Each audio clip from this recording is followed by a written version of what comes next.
350만 도민 모두가 감시자가 되는 시간, 감시자들 반갑습니다. 이하롬입니다. 우리 지역의 크고 작은 이슈와 정책들을 꼼꼼히 감시해서 우리가 바로 이 지역의 주인이다 다시 한번 확인하는 그런 시간이죠.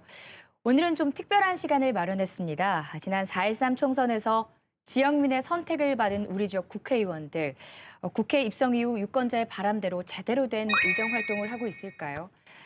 조선업의 총체적 위기 속에 지역 경제는 더없이 어렵습니다. 또 정치자금법 위반 소송과 또 주민 소환권으로 홍준표 경남도지사의 앞으로의 거취 문제도 불분명한 상황인데요. 지역 국회의원의 역할이 그 어느 때보다 중요한 때죠. 그래서 오늘 저희 감시자들이 준비했습니다. 특집 지역 국회의원에게 듣는다. 3당의 국회의원 각각 한 분씩을 모셨는데요. 먼저 소개해드리겠습니다. 먼저 새누리당 박완수 의원입니다. 안녕하세요. 예, 안녕하십니까. 네. 더불어민주당 김경수 의원도 함께하십니다. 예, 반갑습니다. 네, 반갑습니다. 마지막으로 정의당 노회찬 의원입니다. 네, 안녕하세요. 네, 반갑습니다. 이렇게 표현을 해도 될까요? 경남 지역의 최고 입담 세 분을 모셨다. 전 입담뿐이 아니고. 오늘 한번 지켜보도록 하겠습니다. 싸움하면 우리 노회찬 아, 이게 무슨 말씀이에요? 소부장. 네, 오늘 어떻게 얘기를 하시는지 저희가 좀 지켜보도록 하겠습니다. 국회가 시작하자마자 바로 여름 휴가철이어서요. 뭐 여름 휴가들 다녀오셨는지 궁금하네요. 어떻게 보내셨어요? 예, 뭐 국회의원들이 매번 이렇게 주민들 만나고 바쁘게 네. 뭐 서울과 지역을 오고 가고 하는 그게 아마 휴가인 것 같습니다. 그럼 어디 뭐 이렇게 가족들이랑 여행이나 이런 거 저도 다녀오셨나요? 지난주에 한 3일 아, 좀 쉬고 왔습니다. 어디 다녀오셨어요? 산에 갔다 왔죠. 아, 사네요. 예. 좀 힐링이 되셨겠네요. 예, 계곡에 그 발도 좀 담그고. 그렇게 그렇게 보내셨구나. 네. 참 더울 텐데. 어떻게 보내셨어요? 7월 말에 마지막 주에 그 휴가를 잡아놨다가요. 네. 그 주 월요일 날 박근혜 대통령께서 추가 경정 예산안을 국회에 던져주시고 휴가를 가시는 바람에 네. 저희들은 휴가를 못 갔습니다. 바쁘셨군요. 네. 네. 노회찬 의원께서는 네, 저는 어떠셨어요? 그 결혼하고 처음으로 여름 휴가를 이 8월 첫 주에 그 아내랑 같이 이렇게 2박 3일 가려고 창원 근처 바닷가로 갔었는데 1박 2일 만에 돌아왔습니다. 결혼한 지 얼마나 되셨는데요? 지금 거의 30년 다 돼 가는데 30년 만에 첫. 여름 휴가 기간에 휴가 간 적은 이번이 처음입니다. 아유. 다른 경우에 갔고. 네. 그랬어요. 예. 그래도 짧지만 좋은 시간 보내셨을 것 같습니다. 개원한 지 20대 국회가 개원한 지 석 달 가까이가 돼가는데요. 그동안 어떤 의정 활동을 하셨는지 이제부터 본격적으로 얘기를 나눠보도록 하겠습니다. 저희 프로그램 제목이 또 감시자들입니다. 처음 들으시는 분들은 좀 무시무시하다 이런 말씀을 하시는데 350만 도민과 함께 지역사회 곳곳을 감시하는 게 저희 프로그램의 역할이고요. 또 여기 나오신 세 분을 포함해서 다른 국회의원 분들도 저희의 감시 대상자들입니다. 국회 활동은 제대로 하고 있는지, 세금을 낭비하고 있는 건 아닌지 애정어린 시선과 함께 냉정한 평가도 필요하겠죠. 그런 의미에서 오늘 모신 이 세 분은 20대 국회 초반 레이스 어떻게 달리고 있는지 점검을 해보도록 하겠습니다. 먼저 박완수 의원님과 얘기를 나눠볼게요. 예. 좀 짧은 기간이라고 볼 수 있지만 그간의 의정 활동에 점수를 준다면 몇 점 정도 주실 수 있으세요? 뭐 짧은 기간에 점수라고 할 것보다도 네. 제가 그동안에 이제 당선 이후 국회의원 신분이 되고 난 뒤에 먼저 선거 기간에 네. 우리 주민들 많이 만났는데 그때는 충분하게 주민들 의견을 듣지를 못했어요. 그래서 이번에 제가 우리 지역의 읍면동을 한 바퀴 돌았습니다. 돌면서 네. 주민들이 실제 원하고 또 해결해야 될 과제들이 뭐가 있는지 이번에 정리를 꽉 해가지고 앞으로 4년 동안 국회의원 임기를 지내면서 해결해야 될 과제들을 한번 정리를 했고 그다음 국회에서는 제가 이제 국토교통위에 소속돼 있고 네. 상임위는 민생특위에 소속이 돼 있습니다. 오늘도 민생특위에 참여를 해서 이제 사교육비 경감 문제하고 네. 또 청소년 실업 문제, 청년 실업 문제 이 두 가지 문제를 오전에 이제 여야가 모여서 관계 부처 이제 그 장관님들하고 의논을 하다가 내려왔는데요. 앞으로도 이제 지역구도 잘 챙기고 또 중앙에서도 우리 국민들의 민생 업무를 잘 챙기는 뭐 그런 국회의원이 되도록 노력하겠습니다. 점수는 제가 볼 때는 뭐 지금 2개월, 3개월 지났는데 네. 뭐 국민들이 평가를 하겠죠. 열정에 대한 점수는 그래도 후하게 주실 수 있겠네요. 제가 평가하는 것보다도 우리 네. 주민들이 후한 점수 주시면 좋겠습니다. 네. 프로그램 이름이 감시자들인데 의정 활동 평가를 스스로 하라고 하면 이 감시가 되겠습니다. 제가 그 말씀을 네. 토대로 저희가 또 감시를 해보도록 하겠습니다. 예. 개인적으로는 국회가 좀 낯설지는 않습니다. 제가 이제 국회 정책보좌관 생활 한 10년 가까이 했기 때문에 네. 다시 국회로 돌아가서 이제 국회 의정 활동을 하고 있는데 지난 한 2, 3개월, 2개월 반 정도 해보니까 그때하고는 많이 좀 달라진 것 같아요. 근데 그때보다 훨씬 일은 많아지고 국민들의 시선은 좀 따가워지고 그런 것 같습니다. 그래도 20대 국회의원님들이 전반적으로 좀 일하는 국회, 국민의 민생을 챙기는 국회로 꼭 만들어야 되겠다라는 의지들이 강하셔서 함께 그분들과 지난 2개월 반 정도 동안 여러 가지 일들을 함께 해왔던 것 같고요. 개인적으로는 이제 상임위는 산자위 산업통상자원위원회 소속이 돼서 청년들의 일자리 문제 그리고 우리 경남의 심각한 현안인 조선산업 그리고 그 대기업과 중소기업의 상생 문제에 좀 집중해서 그동안 의정 활동을 해왔습니다. 네, 네. 노회찬 의원께서는 어떻게 보내셨어요? 네, 좀 뭐 수미양가로 하면 양 정도. 너무 박하신 거 아닙니까? 근데 양도 양호한 거 아닙니까? 아, 예. 예. 저는 뭐 우선 사실은 그 주민들에게 선거 기간 중에 한 약속이 네. 굉장히 큰 부담으로 사실은 늘 기억되고 있거든요. 또 약속을 지켜야 된다라는 어찌 보면 당연한 일이지만 또 강박관념 같은 것들도 있고 그래서 우선 제가 국회 들어갈 때 제일 먼저 만들겠다고 한 법안, 1호 법안, 2호 법안은 만들어서 제출했습니다. 네. 그래서 지금 구조조정기이기 때문에 이 정리해고로 인한 대량 실업의 어떤 여러 가지 문제들을 좀 최소화할 수 있는 정리해고 제한법 그리고 학교 급식을 갖다 원활하게 이렇게 국가와 지방자치단체가 반반씩 책임지고 친환경 무상급식을 가능하게 하는 이제 학교급식법 개정안 제가 이제 홍준표 방지법이라고 불렀던 그 두 가지는 이미 제출을 갖다 함으로써 약속을 지켰고요. 또 다행스럽게 제가 공약을 했던 것 중에 뭐 쓰레기 봉투값이 인하라거나 네. 이런 부분은 창원시가 호응을 해와가지고 지금 그걸 낮추기 위한 협의를 하고 있는 중이고요. 그리고 도시가스 요금 낮추는 문제도 감사원에서 상당히 많은 이 관심을 보이면서 네. 낮추기 위한 어떤 조건이 형성되어 가고 있는 게 아닌가 이렇게 생각이 됩니다. 뭐 제가 의정 활동을 이렇게 한동안 좀 쉬었다가 다시 시작하면서 제일 새롭게 느껴지는 것은 과거와 환경이 많이 달라졌어요. 최근에도 제가 페이스북을 아침에 보는데 새벽에 간밤에 어떤 분이 저한테 그 창원에 있는 어느 뭐 어떤 시민공원 앞에 가로등이 없어가지고 난리가 났다. 위험하다. 이래서 제가 그걸 보고 5시간 만에 답변을 했어요. 알아보니까 2달 후에 설치해 주겠다고 그래서. 아, 네. 그래서 그런 식으로 어떻게 보면 인터넷을 이용해가지고 실시간으로 이제 민원을 받을 수가 있네요. 그런 것들이 해결되는 과정을 제가 체험을 하면서 이게 이제는 변명할 방법이 없다. 거리가 멀다거나 뭐 이런 걸로 이렇게 늦게 봤다거나 이런 걸로 변명할 수 있는 상황이 아니다. 그때그때 24시간 뛰어 있어야 되겠구나. 제가 감시자로 뽑혔지만 늘 감시를 받고 있는 감시자들로부터 네, 맞습니다. 그런 신세가 아닌가 이렇게 생각이 됩니다. 어떻게 보면 이렇게 기술이 발전하면서 국회의원 분들께서는 더 일이 많아지셨겠어요. SNS 소통도 하셔야 되고 답글도 달아주셔야겠고, 그렇죠? 감시자가 많아졌다는 거죠. 그렇죠. 네. 네. 이번에는요, 한 분 한 분께 개별 질문을 드려보도록 하겠습니다. 지역민들이 우리 의원님들께 궁금한 게 정말 많은데요.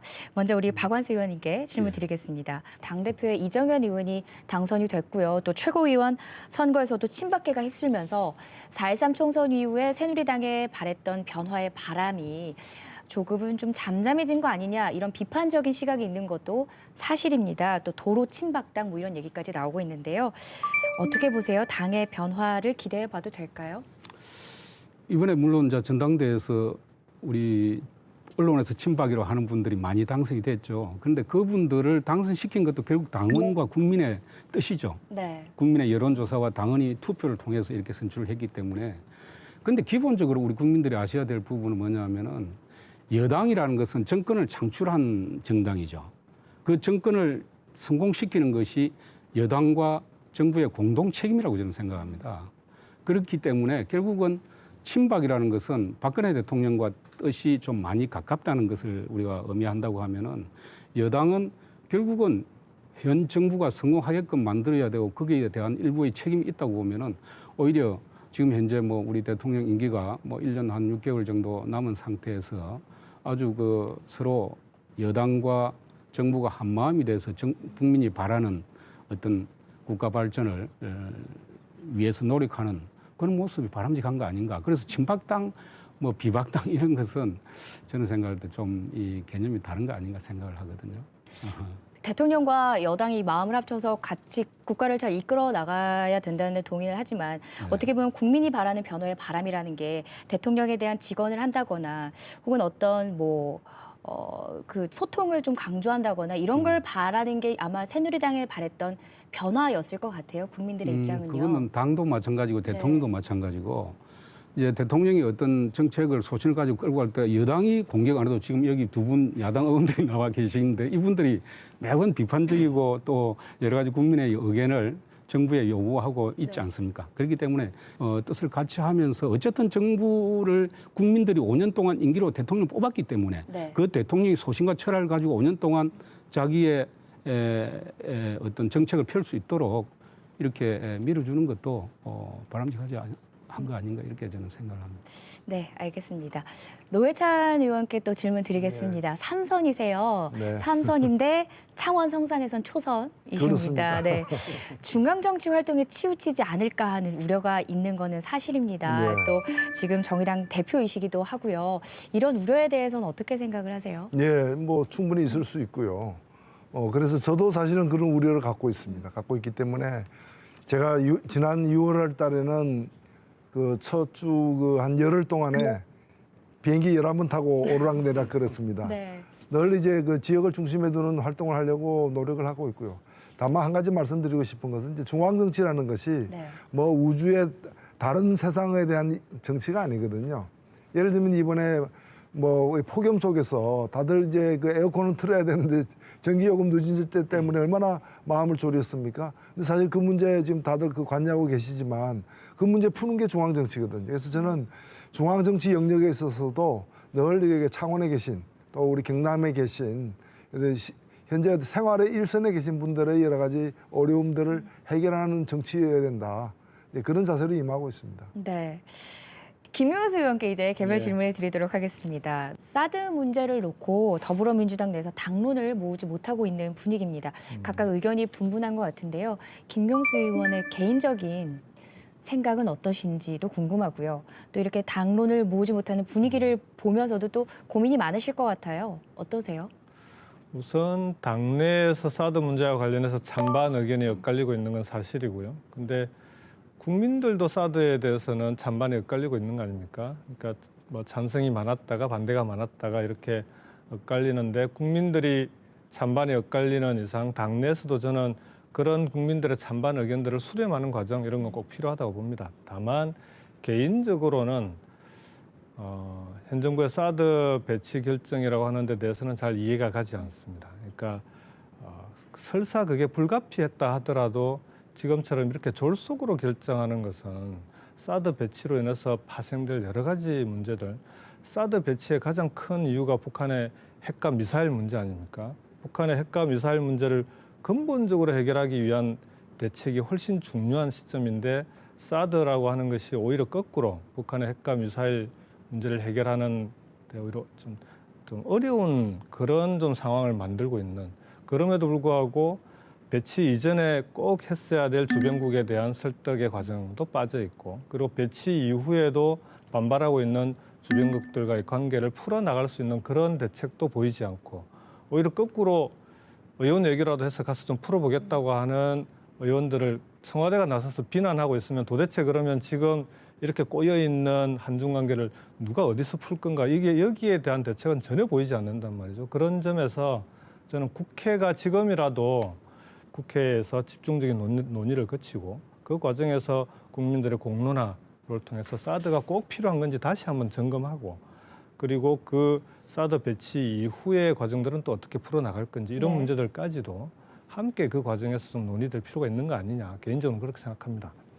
사드에 대해서 박원순 의원님의 의견도 듣고 싶습니다. 각 당마다 좀 다르니까 입장이. 네. 사드 배치는 저는 최근에 이제 북한의 빈번한 뭐 핵실험 문제라든지 우리 또 대한민국을 싸고 있는 주변 정세를 보면은 이 사드 배치 문제는 국가 안보, 우리 대한민국 존립의 문제와 관련되어 있다고 생각이 듭니다. 최근에 이렇게 보면은 이 미사일에 대한 전문적인 지식이 없이 그냥 이러쿵저러쿵 많은 이야기들이 이 시중에 오고 가고 하는데 그런 것은 아주 저는 생각할 때 아주 좀 이 지양돼야 된다고 생각이 들고 야당 의원들이 이 시기에 몇 사람이 중국에 가서 중국 정부와 어떤 뭐 외교 관계를 푼다 이것은 저는 맞지 않다고 생각이 듭니다. 그렇게 해서 풀리는 것도 아니라고 생각이 들고 단지 지금 이제 그 사드 배치 과정이 이렇게 이제 국가 안보와 관련되고 또 외교적인 문제가 있다 보니까 그것이 충분하게 이렇게 사전에 국민들에게 알려지지 않고 또 국민들이 충분히 알고 있는 상태에서 절차나 공개되지 않은 상태에서 진행이 되다 보니까 뭐 일부 이제 배치된 지역에 있는 주민들이나 일부 국민들이 반발을 하고 있습니다만 저는 생각할 때 이제 이 시점에서 우리는 배치 지역에 피해를 입고 있는 주민들에 대해서는 정부의 배려가 있어야 된다고 생각이 들고요. 네. 노회찬 의원께서는 의견이 어떠세요? 예, 불을 끄려고 했지만 오히려 잘못 끄게 되면 불이 더 번지는 경우가 있는데 이번 경우가 그런 경우가 아닌가 저는 상당히 안타깝습니다. 지난 3년간 사드 배치와 관련된 미국의 강력한 요구에도 불구하고 박근혜 정부가 좀 잘 버텨왔는데 찬성도 안 하고 반대도 안 하고 이렇게 여러 가지 고민하는 모습으로 이렇게 잘 버텨왔는데 갑자기 이렇게 또 받아들이는 방향으로 선회를 했기 때문에 상당히 문제가 더 어렵게 된 게 아닌가. 저는 우리가 다 여러 가지 걱정이 많습니다만 가장 걱정하는 거는 북한의 어떤 핵 개발 능력과 그 미사일의 어떤 개발 어떤 실적들이 네. 지금처럼 이렇게 자꾸 높아져 가서는 안 된다는 거죠. 우리가 이제 위험을 당하게 되니까.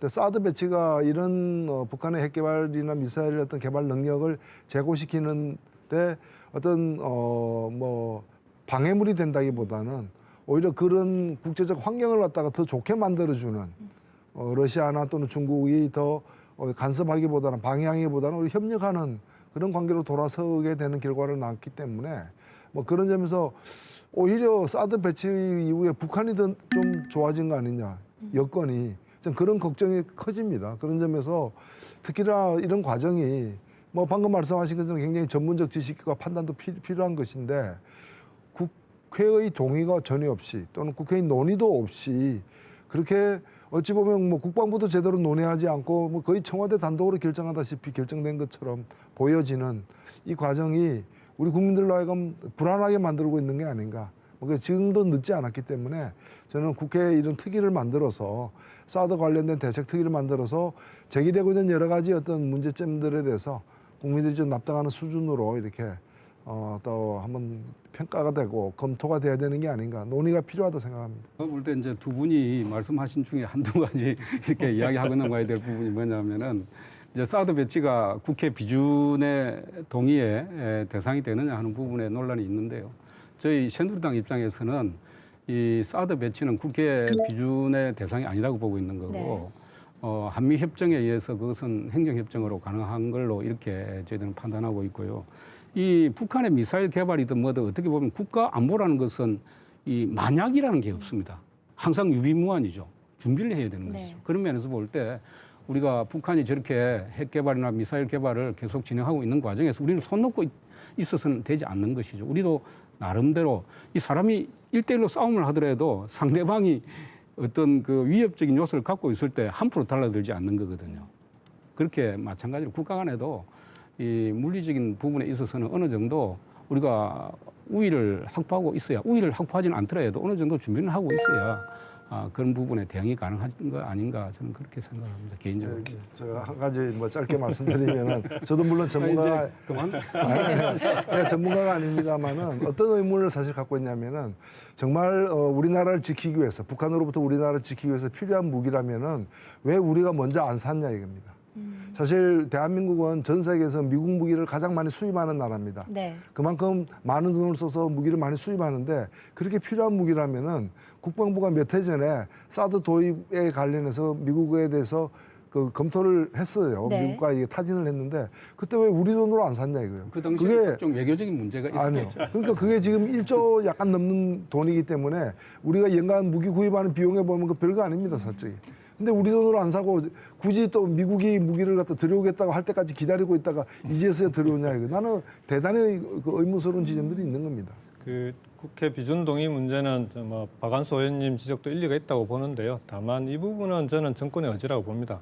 그러니까 규정상에 보더라도 국가의 안위나 국민의 현장 부담을 지우는 부분은 국회 비준 동의가 가능하게 돼 있는데 그 이제 비슷한 예가 지난번 참여정부 때 14남북 공동선언을 합의하고 와서 대통령이 이 부분에 대해서 국회의 동의 절차를 밟는 게 좋겠다고 해서 동의 절차를 밟았습니다. 그러니까 네. 그걸 굳이 법적으로 해석을 따지자면 꼭 필요하냐 하는 논란이 있을 수도 있었지만 그건 뭐냐 그러면 남북한 간에 정상이 합의했지만 남한 내에 국민의 대표인 국회에서 논의를 거쳐서 그 부분에 대해서 국회의 동의 절차를 밟아놓는 것이 그것이 국가의 정상적인 저는 그 국정 운영의 방식이라고 생각을 하고요. 이번 사드 문제도 이렇게까지 논란이 되고 있다면 이제 와서라도 국회 동의 과정을 통해서 국민들과 함께 논의하는 그런 과정을 거치는 것이 정상적인 국가의 국정 운영 아니냐. 개인적으로는 이제 그런 생각이 있습니다. 네. 과거에는 그 외교 안보 문제는 그 네. 북한 문제하고 국가 안보에 대해서는 여야가 대부분 합의를 했거든요.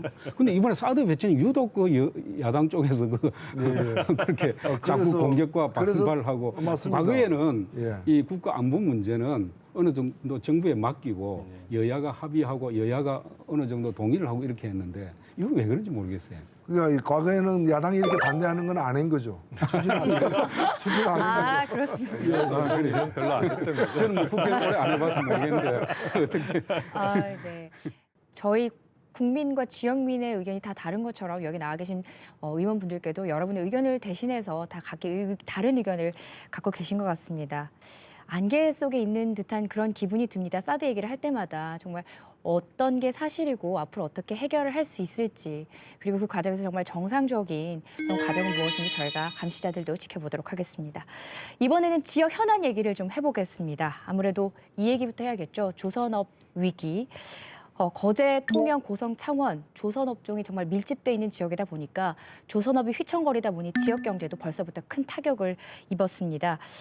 이런 조선업 위기 해결에 지금 나와 계신 세 분의 국회의원 모두 적극적으로 나서고 계신 걸로 알고 있는데요. 조선업 침몰의 가장 큰 책임은 우선 우리가 어디에다 물어야 할까요? 저는 이렇게 생각합니다. 이 조선업이 세계적으로 과잉 설비이고 여러 가지 앞으로 어려움을 겪을 것이다 하는 데 대해서는 오래전부터 예견되어 왔던 것이거든요. 지금까지 그 부분에 대한 대비 없이 오다가 이렇게 이런 사태를 맞게 된 것에 대해서는 저는 역대 정부라든지 네. 또 경영을 맡았던 경영자의 책임이 크다고 생각합니다. 그래서 물론 사법기관에서 지금 여러 가지 그 수사를 진행 중에 있기 때문에 여기에 대한 책임이 법적인 책임이 있는 부분에 대해서는 과감하게 또 엄격하게 책임을 물어야 된다고 생각이 들고 앞에서도 말씀하셨지만 무책임한 정부 그리고 무능한 경영진 그리고 경영진의 방만까지 겹쳐서 위기가 온 것 같습니다. 거기에 세계 경제 위기가 겹치면서 지금 같은 아주 심각한 상황까지 오게 된 것 같은데요. 해양 플랜트가 지금의 조선 산업의 위기를 불러온 제일 결정적인 원인이 된 거 아닙니까? 근데 우리나라가 해양 플랜트 기술이나 설계 기술부터 시작해서 그 전혀 아무런 그 바탕이 없는 단계에서 서로 간에 이제 그 과당 경쟁을 통해서 수주 경쟁을 벌였단 말이죠. 그 과정에서 저는 정부의 역할이 있었어야 된다. 그러니까 그런 경쟁을 어떻게든 좀 조정하는 네. 그런 조정력이 필요하고 두 번째는 해양 플랜트 기술이 어쨌든 미래 먹거리 산업으로서는 중요하니까 우리 조선 산업이 앞으로 가져가야 될 그런 산업 방향이란 판단이 들었으면 빨리 해양 플랜트의 기술 수준을 높일 수 있도록 정부가 나서서 적극적으로 함께 조선 3사와 함께 그 정책적인 지원들을 특히 설계부터 시작해서 그런 기술력을 확보하는 그런 노력들이 함께 이루어졌어야 되는데 그런 부분들을 골든타임들을 다 놓친 거죠. 저는 먼저 확인하고 싶은 것은 여전히 조선은 우리에게 또 하나의 기회가 될 수 있다라는 점에서 다만 현재 부닥치고 있는 이 위기를 어떻게 슬기롭게 잘 극복할 거냐 그리고 그간의 문제로 드러났던 부실 경영, 방만한 경영 또는 정책적 오류를 어떻게 빨리 바로잡고 응당의 책임을 지도록 만들 것이냐. 그래서 국회에서도 지금 서별관 청문회 같은 게 열리고 있는 건 아니겠습니까? 네. 그리고 다시 이 산업을 대한민국을 위한 산업으로 이렇게 새롭게 탄생시키기 위해서는 지금 현재 그 기술자들이라거나 또는 조선산업에 종사해 왔던 그런 이 능력 있는 그런 일꾼들을 갖다가 버려서는 저는 안 된다고 봅니다. 쉽게 버려서는 안 된다고 보고 과거 일본처럼 마치 조선산업을 포기하다시피 하는 바람에 일본이 다시 조선산업에서 못 일어서고 있는 그런 지점까지도 우리는 고려를 해야 되기 때문에 네네. 그래서 다시 저도 뭐 여기 창원의 STX라거나 또는 거제의 삼성 그 대우 현장에 가서 사용자 측도 만나보고 경영자들도 만나보고 노동자들도 만나봤는데 사실 공히 다 이걸 살릴 수 있다, 살리겠다는 의욕이 충만합니다. 충만하기 때문에 그간의 과정에서 책임질 부분을 제대로 책임지게 하고 또 경영 방식이라거나 이런 데서 지적된 많은 것들을 흡수해낸다면은 저는 다시 이 특히 경남 지역에서 조선 산업이 우리의 든든한 어떤 일터와 성장 동력이 될 수 있다고 믿습니다. 네. 저도 우리 노회찬 의원님 말씀에 일부 공감을 하는 것이 지금 그 조선업이 이제 이렇게 어려운 입장이 되다 보니까 여러 가지 이제 조선업을 구조조정 과감하게 해야 된다는 뭐 이야기 또 여러 가지 지금 현 시점에서 여러 가지 대안들이 나오고 있는데요. 물론 앞으로 조선업이 또 호황을 맞을 수도 있거든요. 그래서 지금 현재 시점에서 우선 급한 것은 조선업을 정상화시키고 거기에 협력업체에 대한 정부의 지원이라든지 또 강도 높은 자구 노력 과정에서 나오게 되는 실업 문제 이런 부분을 정부가 어떻게 해서든지 해결을 해 나가야 되는데 거기에 해결책을 뭐 여러 가지 지원을 하기 위해서 이번 추경에 1조 8천억 원 또 실업 문제 해결을 위해서 2천억 정도의 추경 예산 확보했습니다. 그래서 두 분 의원님이 빨리 추경안을 좀 통과시키기를 바라고 그다음에 이 조선업을 이렇게 구조조정하면서 우리가 외환위기 때 IMF 외환위기 때 그때 구조조정에 너무 급급해가지고 정말 알짜배기 기업들을 외국 자본에 이렇게 넘긴 경우가 많이 있습니다. 그래서 이번 기회에 그걸 반면교사로 삼아서 우리 조선 특히 우리 경남의 조선업이 지금은 어려움을 겪고 있지만은 또 새로운 도약을 할 수 있는 때를 대비해가지고 지금 준비를 해 나가야 될 거 아니냐 하는 생각이 들고요. 그런 측면에서 보면은 경남의 정치인들이 좀 앞장서서 이 문제에 발벗고 나서야 될 거 아닌가 저는 그렇게 생각을 합니다. 네. 한 말씀만 더 보태면 이번 기회가 이제 위기가 곧 기회다 조선 산업에 있어서는 그러니까 정부 차원에서 조선 산업이 사양 산업이 아니다라는 걸 확인했기 때문에 그러면은 이 위기 과정을 잘 넘겨서 이제 기회로 삼을 수 있도록 해야 되는데 그게는 전 두 가지가 필요하다고 봅니다. 하나는 지금 그 우리 조선 산업의 강점으로 갖고 있는 해양 플랜트라든지 최근에 이제 그 친환경 선박들, LNG 연료 추진선이라든지 이런 부분에 강점이 있는 분야는 집중적으로 정부와 함께 조선사들이 경쟁력을 강화시켜 나가는 방향으로 그런 구조조정이 좀 필요하다고 보고요. 두 번째, 이 부분이 정말 중요한데 이렇게 어려워지면 항상 구조조정 한다고 하면서 제일 먼저 사실은 이 위기에 아무런 책임이 없는 그동안 열심히 정말 일해왔던 노동자들부터 먼저 구조조정 해 나가는 그런 식이 항상 반복돼 왔거든요. 네.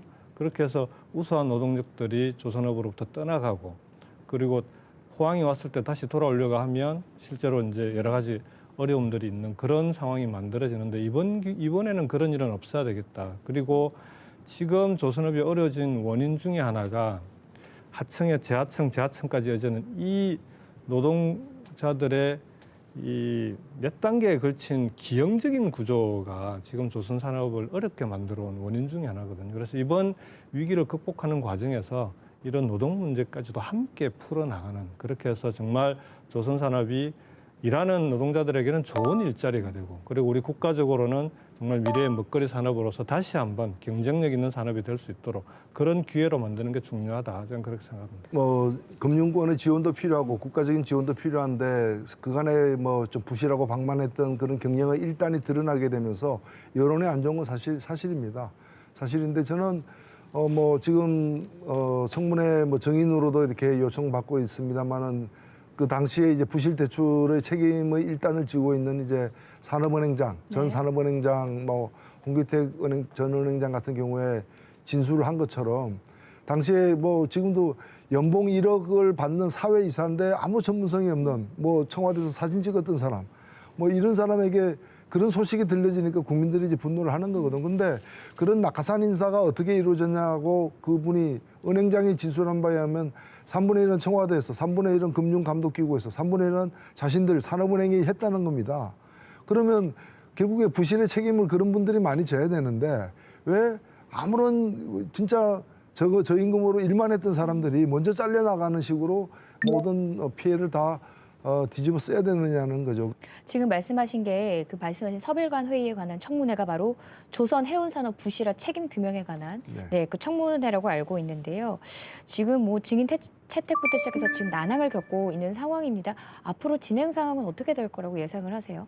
저는 뭐 일부 언론 사설에서도 나오고 있습니다만은 뭐 새누리당이 전국을 그래도 책임지고 있는 당답게 뭐 집권당 아닙니까? 그래서 그렇기 때문에 그 당시에 경제부처의 어떤 총책임을 맡았던 분들을 포함해서 그 관련자들은 뭐 나와서 뭐 그 당시에 떳떳했으면 떳떳한 대로 말씀을 하시고 또 지금 와서 생각할 때 뭐 정책 오류가 있으면 그걸 또 시인한다거나 하는 좀 그런 당당한 모습을 보이면서 임한다면은 뭐 그 청문회는 이미 기에 합의된 청문회이기 때문에 바로 이루어질 수 있고 또 지금 말씀하신 이제 추경까지도 그렇게 좀 예정대로 통과될 수 있지 않겠는가. 그래서 새누리당에 좀 이렇게 책임 있는 당당한 그런 좀 자세를 야당 요구에 의해서 네. 청문회가 사실 어려웠던 것을 네. 새누리당이 합의를 해준 거죠. 아, 네. 청문회 자체를.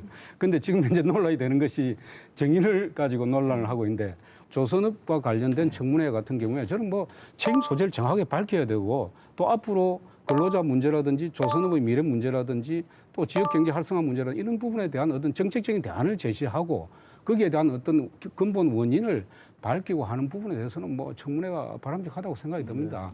그런데 한두 사람의 어떤 그 청문회 정인 이걸 가지고 또 여야가 정쟁을 하는 모습은 바람직하지 않고 청문회 본래의 모습대로 본래의 지지대로 가도록 이렇게 노력해야 된다. 그런데 저기 춘향전에는 춘향전인데 성춘향하고 이도령 안 나오면 그게 안 되지 않습니까? 그 사람이 춘향전 아니라도 아니 서별관 회의에서 가장 그 직책 높았던 분들이 최경환 전 부총리라거나 이런 분들인데 그런 분들이 나와서 국민들이 오해하고 있는 부분이 있다면은 저는 오히려 해명의 기회로 잘 활용을 하시고 또 우리가 더 알아야 될 일들이 있다면 좀 설명도 해주시고 그러면 되지 않겠습니까? 서별관 회의가 이제 이번 청문회의 핵심인데 사실은 네. 서별관 회의라고 하는 게 결국 그러니까 이제 밀실에서 논의를 해서 그게 이제 그 결정이 됐고 그 다음에 그 또 관치금융 그 과정에서 관치금융이 있었던 거 아니냐 이런 의혹이 있는 거거든요. 근데 네. 지난번 대정부 질문 과정에서 보면은 정부는 그게 아니다라고 항변을 하고 있는데 그렇다면 그러니까 이제 그 당시에 서별관 회의에 참여하셨던 분들이 실제 어떤 논의들이 됐고 근데 지금 의혹은 4조 2천억 원의 지원을 결정을 했는데 당시에 대우조선에 그 당시에 이미 3조 1천억 원의 분식회계가 이루어지고 있었다는 거 아닙니까? 그래서 그런 사정들을 알면서도 4조 2천억 원 4조 2천억 원이면 작은 돈이 아니잖아요. 국민들의 세금으로. 그래서 그런 부분들에 대해서는 분명하게 이런 의혹들에 대해서 국민들이 납득할 수 있도록 해명되는 그런 청문회가 돼야 될 것 같고요. 그러기 위해서는 말씀하신 대로 뭐 정인 한두 명이 중요한 게 아니다라는 게 아니라 거기에 참여하셨던 분들은 책임 있게 나와서 국민들께 시시비비를 정확히 가려주고 그래서 앞으로는 이런 서별관 회의와 같은 일들이 다시 생기지 않도록 만드는 그런 청문회가 돼야 되지 않을까. 청문회를 자주 하면 청문회에서 개인 그 의원들이 뭐 지금처럼 마치 자기의 정치 공세장으로 삼는 그런 일들이 자주 안 생기지 않겠습니까? 우리 저 두 분은 조선업이 이렇게 된 게 서별관 회의 때문에 된 걸로 서별관 회의가 조선업을 이렇게 만든 것처럼 왜곡을 시키는 그런 말씀인데 제가 말씀 들어보세요. 아까 춘향이 이도령이라고 했는데 춘향전에 서별관 회의 때문에 우리 조선업이 오랫동안 이렇게 문제를 가지고 이렇게 왔습니까? 저는 그거 아니라고 생각하거든요. 물론 서별관 회의에서 4조 2천억이라는 정책 자금을 지원한 결정을 했다고 보고 있지만은 그 4조 2천억이 지원이 돼야 되는 시점까지 우리 조선업이 그렇게 어려움을 겪어왔고 그 원인을 밝히는데 청문회가 집중해야 되는 것이지 서별관 회의 하나 가지고 하는 그 자체가 정치이고 정치적인 목적으로 지금 청문회를 끌어가려고 하는 거 아닙니까? 그게 청문회를 정쟁으로 만들려고 하는 거예요. 왜 그러냐면 서별관 회의도 물론 우리 대한민국이 조선업이 오늘의 이 어려움을 겪을 때까지 한 과정에 마지막 과정에 하나의 어떤 절차였다고 보면은 그 앞에 많은 절차들 우리 조선업이 이렇게까지 있기까지의 많은 시간과 많은 참여자와 많은 책임자들이 있는데도 불구하고 유독 야당에서는 서별관 회의만 가지고 자꾸 이렇게 청문회를 하겠다는 것은 그 자체가 청문회를 정치적으로 끌고 가겠다는 이야기입니다. 제가 뭐 짧게만 말씀드리면요. 사실은 그 오랫동안 지금 대우조선해양의 그 이제 주채권은행이 산업은행 아닙니까? 네. 산업은행의 정책금융에 여러 가지 문제가 많았다는 게 지속적으로 또 대량으로 자꾸 쏟아져 나오고 있었기 때문에 산업은행의 책임의 추궁에 가장 천병에 서 있던 것이죠. 그런데 당시 또 책임을 또 져야 될 마땅한 전 산업은행장이 이것은 산업은행이 독자적으로 정한 게 아니라 그 정부가 그 서별관회에서 회의를 하면서 다 정부의 그 당시 뭐 정책 결정을 부총리를 비롯한 책임자들이 결정을 했기 때문에 우리는 따라갈 수밖에 없었다라고 진술을 했기 때문에 근데 그걸 또 부인하고 있으니까 그러면 과연 정부 차원에서 이루어진 것인지 그냥 은행 차원에서 한 것인지는 그건 따져봐야 될 일 아니겠습니까? 아니, 그래서 조선업위기에 이리까지 온 대한 것이지. 청문회냐 아니면 서별관 회의에 대한 청문회냐. 서별관에 대한 관심이 없어요. 관심이 없는데 왜? 아니, 그렇다면 예, 제가 조선 문제에 정리하겠습니다. 대한 어떤 예. 아니 그 서별관 회의에 대한 관심이 없는데 왜 서별관 회의에 참여자에 대한 청문회를 하려고 하는지 이거죠. 아니, 산업은행장이 거기서 한 이루어졌다고 말씀만 얘기했기 드릴게요. 때문에 그런 거죠. 여기서 김경세 의원 얘기 두 말씀. 분이 너무 뜨거우신데요. 네, 들어보겠습니다. 그러니까 이제 그 서별관 회의만 청문회를 하자는 것도 아니고 네. 야당이 그런 것도 아니고 그 다음에 그 노회찬 의원님 말씀하신 대로 이게 이제 서별관 회의라고 하는 것이 박완수 의원님이 지적하신 조선업의 위기를 밝혀 나가는 것이 이번 청문회의 목적입니다. 그런데 그걸 밝혀 나가는 데 있어서 서별관 회의라고 하는 것이 조선업의 위기를 만들어냈던데 산업은행과 수출입은행이라고 하는 우리 조선업의 가장 중요한 금융의 역할이 가장 중요한데 그 부분에서 정책 자금이 지원되고 하는 과정이 좀 불투명한 거 아니냐. 그 결정적인 그 과정이 이제 서별관 회의라고 하는 걸 통해서 한번 드러났으니까 그 부분에 대해서는 서별관 회의 자체는 분명히 밝히고 넘어가야 된다. 그렇지만 근본적으로는 이번 조선 해운 산업의 위기를 가져온 여러 가지 원인들, 그 경영진의 무능이라든지 아까 방만한 경영이라든지 이런 것까지 다 포함되는 거 아닙니까? 그런 것까지도 저는 확실히 이번 청문회 과정에서 밝혀서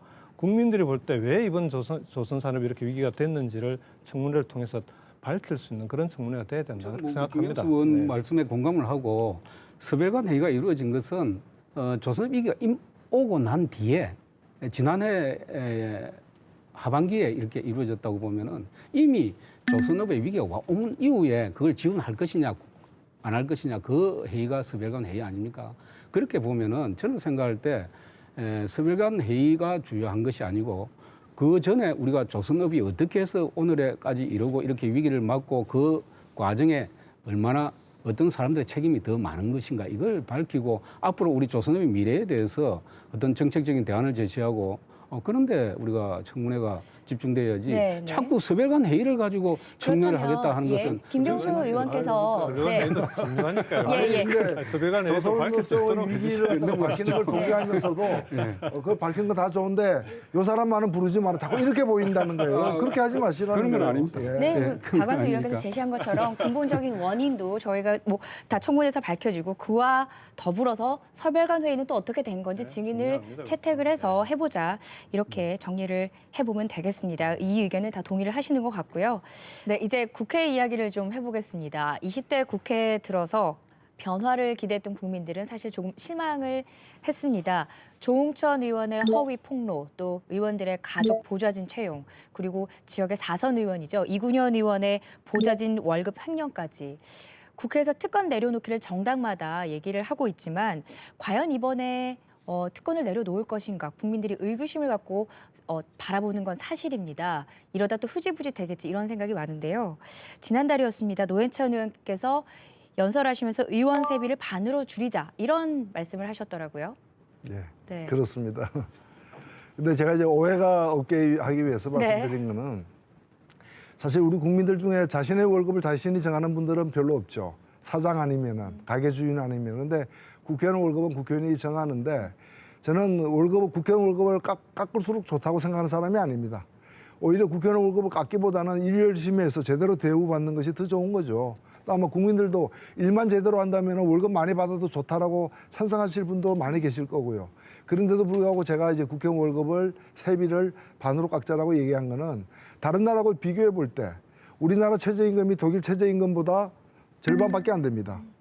우리나라 평균임금도 독일보다 평균임금이 절반밖에 안 됩니다. 근데 국회의원 세비는 독일하고 우리하고 같습니다. 그래서 저는 국민들하고 함께 가자는 거죠. 함께 잘 살자. 그래서 국민들이 나아질 때 국회의원도 나아지는 식으로 가야지 국회의원만 먼저 나아지면 어떡하느냐. 그동안에 국회에서 세비 인상을 갖다가 일반 국민들의 급여 인상 수준보다도 더 가파르게 빨리 해왔기 때문에 이런 결과가 나타났다는 점에서 세비를 깎자라는 말이라기보다는 그렇게 저임금을 받고 있는 사람들이 하루빨리 좀 더 나은 임금을 받도록 국회가 더 노력을 해야 된다. 그리고 그에 맞춰서 우리의 보수도 정해 나가는 것이 바람직하지 않느냐. 그런 제안이었습니다. 실제로 월급이 갑자기 50%를 깎이면 네, 가게에도 큰 어려움이 오겠죠. 아무리 국회의원이시더라도 그렇죠. 제가 아내하고 상의 안 하고 제안했습니다. 아, 네. 사모님 말씀 혼나겠는데. 박완수 의원께서는 어떻게 생각하세요? 우리 노회찬 의원님 말씀대로 뭐 세비를 깎는 것도 중요하다고 생각이 듭니다. 네. 그러나 국회의원이 받는 특별한 권리 갖는 또 국회의원이 받는 특별한 그 혜택 이걸 이제 국민의 눈높이 공감 수준으로 맞춰야 된다고 생각합니다. 그래서 국회의원이 가지고 있는 각종 그 특별한 권리와 이 혜택에 대해서 이제 정말 국민의 눈높이 수준으로 입법해서 개선을 해야 되는 것이고 두 번째는 지금 국회 각종 뭐 위원장, 의장 운영비에 대해서 제대로 된 감사가 안 이루어지는 거 아니냐 하는 의구심이 있기 때문에 네. 이제 국회도 정확하게 감사를 받아야 되는 것이죠. 그 사후에라도 회계 감사라든지 이런 것을 그런 걸 정확하게 받도록 해야 되는 것이고 저는 그렇게 볼 때 국회의 특권과 특혜와 관련해서 이제 좀 오해가 있는 부분이 있더라고요. 네. 사실 연금을 안 받고 있잖아요. 근데 연금을 받고 있다는 이야기도 뭐 시중에 우리 국민들은 잘못 알고 계시는 부분도 있는 것 같고 또 항공권, 뭐 철도 이용권 이게 전부 공짜로 이렇게 이용하는 걸로 알고 있는데 실제는 그렇지 않다는 걸 말씀을 드립니다. 근데 어쨌든 장기적으로는 저는 우리 대한민국 국회도 뭐 선진국의 국회처럼 실경비만 보상을 받고 명예직으로 네. 이렇게 바꾸는 것도 한번 장기적으로 검토해 볼 필요가 있지 않느냐. 괜찮으시겠습니까? 아, 의원님? 저는 뭐 네. 괜찮다고 동의를 합니다. 예. 네. 여유가 있으시면 네. 그 국회 특권 내려놓기 논란에서 이건 좀 잘 가려볼 필요가 있다고 봅니다. 방금 말씀하신 대로 두 번 말씀하신 내용에는 거의 동의를 하고요. 다만 이제 특권을 내려놓는 건 좀 필요하다고 봅니다. 근데 특권을 내려놓는 것이 국회가 국민들로부터 부여받은 역할과 임무가 있지 않습니까? 그러니까 국민들이 직접 정부를 감시하기 어려우니까 내가 낸 세금을 가서 잘 감시를 해달라고 말 그대로 감시자로서 국회에 보내놨는데 무조건 특권을 내려놓으면서 일하기 어려운 국회를 만들어버리면 저는 그건 또 다른 문제가 발생할 거라고 봅니다. 그래서 특권이라고 생각될 수 있는 일하는데 필요 없는 특권들이 있습니다. 실제로. 그런 특권들은 확실하게 내려놓고요. 오히려 거꾸로 행정부를 확실히 견제하고 그리고 국민들의 세금이 제대로 쓰여지고 있는지를 제대로 들여다볼 수 있는 그리고 일할 수 있는 여러 가지 뭐 기구가 됐던 세비가 아닌 그런 것들은 오히려 좀 더 국회가 네. 강화되면 국민들에게 도움이 혜택이 돌아갈 수 있지 않을까. 그런 점에서 저는 우리 국회가 정말 그 선진국의 특히 유럽에 있는 국회들처럼 밤낮 없이 일하는 그런 국회가 될 수 있도록 만들어 갔으면 좋겠다고 생각합니다. 네, 기대를 해보도록 하겠습니다. 이제 마지막 질문을 드리도록 하겠습니다. 20대 국회가 출범한 지 이제 한 3개월 정도 됐는데요. 지금 3개월 동안 어떤 의정 활동을 하셨느냐, 뭐 여러 가지 얘기를 나눠보니까 짧은 시간인 것 같은데 정말 많은 일을 하신 것 같습니다. 그렇기 때문에 앞으로 훨씬 많이 남은 임기 동안의 활약도 저희가 기대가 되는데요. 한 분씩 남은 임기 어떻게 의정 활동하실지 계획을 한번 들어보겠습니다. 예, 저는 뭐 서두르지 않고 우리 지역을 챙기고 국회에서 꼭 필요한 일을 하겠다는 생각을 가지고 있습니다. 그리고 앞에서도 말씀드렸지만은 국회가 최근에 정말 국민의 대의 기관인지에 대해서 저도 참 요즘 고민을 많이 하고 있는데 이제 국회의원들이 이 국민의 대의 기관으로서 어떤 정당의 논리나 정치의 논리보다는 정말 그 국민의 논리대로 이렇게 가야 되는 거 아닌가 뭐 그런 생각을 가지고 있고 서두르지 않고 네. 제가 지역을 챙기고 제가 정말 그 서민의 민생을 위해서 해야 될 일을 조그마한 일이라도 임기 동안에 하려고 생각을 합니다. 네. 제가 상임위는 산자위고요. 산자위에서 집중적으로 해보고 싶은 건 결국 우리 대한민국 경제의 핵심적인 문제가 대기업과 중소기업의 상생 문제라고 생각을 하기 때문에 그 부분에 대해서는 집중하려고 하고요. 최근에 이제 우리 당의 두 가지 TF를 맡았는데 하나가 청년 일자리 TF입니다. 그 중에서도 이제 청년 창업팀장을 맡아서 청년 창업과 관련된 제도나 법을 개선하기 위해서 실제 창업 일선에서 뛰고 있는 젊은 친구들부터 해서 여러 전문가들 만나고 있는데 정말 대한민국의 청년들이 일자리 문제로 고민하지 않는 그런 나라로 만들 수 있도록 좀 최선을 다하려고 하고요. 두 번째는 어제부터 시작을 했는데 전기요금 개선 TF를 또 하게 됐습니다. 그래서 지금 국민들의 불쾌 지수를 높이고 있는 이 전기료 문제도 이 더운 여름날 전기료 무서워서 에어컨 켜는 거를 두려워해야 되는 이런 국민들로 만들어서는 안 되는 거 아니냐. 그래서 전기요금을 합리적으로 개선해서 국민들이 이 폭염으로부터 해방될 수 있도록 그런 방안을 꼭 찾도록 노력하겠습니다. 네. 네, 지금 전체 국회의원이 300명입니다. 지역에서 당선되었던 비례대표로 당선됐던 모두 국민의 지지를 받아 당선된 분인데 당선되자마자부터 국민들의 불신의 대상이 되거나 또는 소통이 안 된다는 원망을 많이 듣기도 합니다. 저는 무엇보다도 항상 우리 창원 시민들의 말씀에 귀를 기울이는 경청하는 국회의원이 되도록 노력을 할 생각입니다.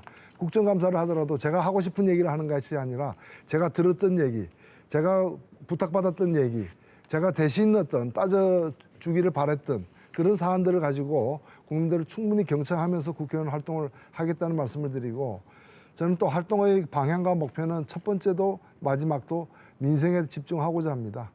결국에는 그 문제를 해결하라고 국회의원이 됐기 때문에 하루하루의 어떤 살림살이가 더 편해지고 나아질 수 있도록 하는 일에 집중을 하겠습니다. 그리고 제가 법사위와 운영위원회에 있습니다. 그래서 특히 운영위원회에서는 국회 개혁이 그 중요 과제이기 때문에 오늘 이 자리에서 나왔던 국회의원들이 일하는 데 필요한 특권이 아니라 불필요한 여러 가지 또는 과도한 많은 문제들이 있다면 그것을 개혁해내는데 제가 앞장을 서겠고 법사위는 모든 상임위를 거친 법안들이 한번 다시 법사위로 오게 되기 때문에 어떤 문제든 간에 우리 민생 중심으로 해서 법을 살피도록 하겠습니다. 그리고 무엇보다도 저한테 뭔가 지역 문제를 가지고 연락을 해주시면은 12시간 안에 답변 드리겠습니다.